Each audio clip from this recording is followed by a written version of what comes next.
Log entry year 3036. I've just excavated a static memory block carbon dated to the year 2026. It has survived over 1,000 years of decay and it's completely terrifying. The ancients of 2026 built this with no charging port, no neural link. My scanner confirms it's a book.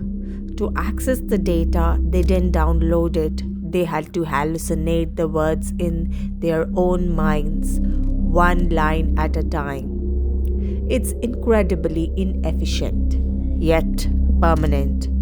This isn't cloud storage that can be wiped by a solar flare. This is human consciousness trapped in dead wood and ink. 1,000 years later, and I can still hear their thoughts. I am sealing these artifacts. The emotions inside are too raw for the hive mind of 3036.